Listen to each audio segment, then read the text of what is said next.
last of the Marine Corps remaining EA-6B Prowlers have wrapped up their final mission in the Middle East, where they supported troops taking on the Islamic State group.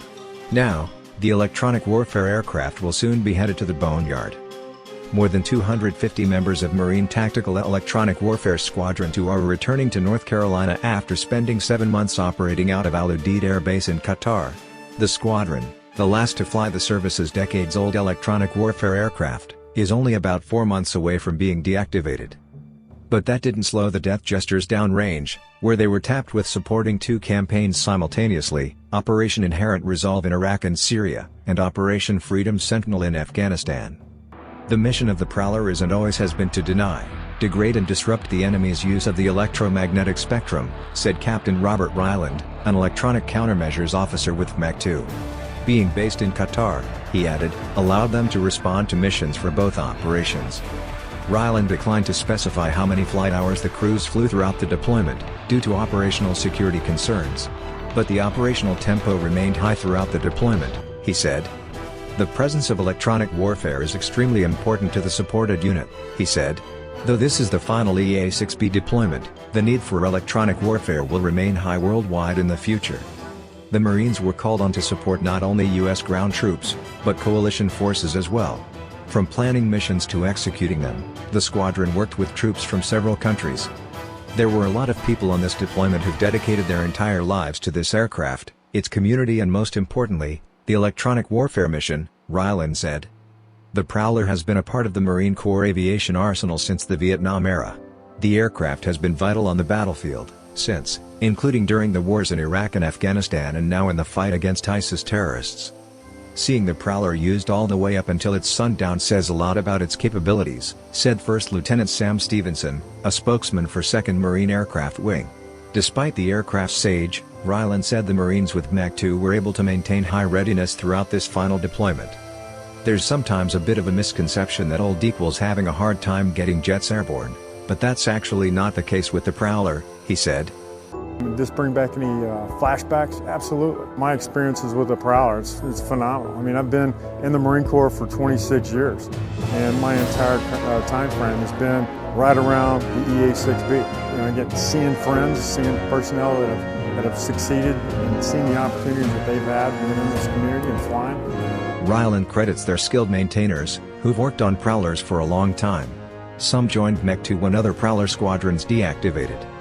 Now as Mach 2 prepares to deactivate, too, the Marines with this squadron are on the lookout for new opportunities. Some will transition to other Marine Corps aircraft, join a different branch, or leave the military when their service time is up, Ryland said. Everybody has their own personal plan for what they'll do next, Ryland said. Lieutenant Colonel Greg Sand, EA-6B Requirements Officer with Marine Corps Headquarters, told Military.com last fall that the Prowler's sunset wouldn't force anyone out of the Marine Corps. If Marines weren't selected to transfer to work on another aircraft, he said they could always serve in B billets or support their headquarters. And some with EA-6B aircrews were also transitioning to work with drone squadrons, he said. Despite the end of the Prowler's era, the need for electronic warfare capabilities on the battlefield isn't going away. Throughout the aircraft's sundown process, Stevenson said the Marine Corps has been building up a suite of new electronic warfare capabilities across the Marine Air Ground Task Force. According to Marine Corps planning documents, that includes pods or sensors that can be affixed to other aircraft and new signals intelligence and cyber capabilities.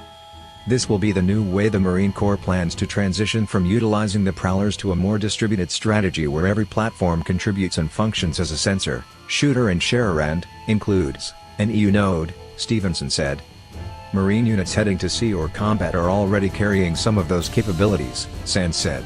They offer commanders a great deal of flexibility, since they can be added to fixed and rotary wing aircraft. A MAGTF commander can just walk out onto a flight line now, see the asset, and he or she owns that asset and can task that asset, Sand said. And Marine ground troops will still be able to call on joint forces when they need airborne electronic attack capabilities, he added. The Prowler in practical terms has been replaced in additional capacities by the Navy, EA-18G Growler, Sand said. That's a Super Hornet, with a pretty fierce EU capability. The Growler really is the follow-on to the Prowler. For now, Mach 2 still has a few months of work left before the Prowler's final flights. When the squadron does get ready to say goodbye to its beloved aircraft in March, Ryland says they'll hold a sundown ceremony at Marine Corps Air Station Cherry Point, North Carolina. Any Marine who worked with the Prowler, whether a year or decades ago, is invited to attend. The Prowler has been a really incredible workhorse for the Marine Corps, the United States and Allied forces for many, many decades, Ryland said. I know the people who fly and fix these aircraft have a lot of respect for them, and certainly for those who came before us. There is a tremendous amount of hard work and training that goes into performing the Prowler mission, he added. It's a great honor, every time I get to fly in one.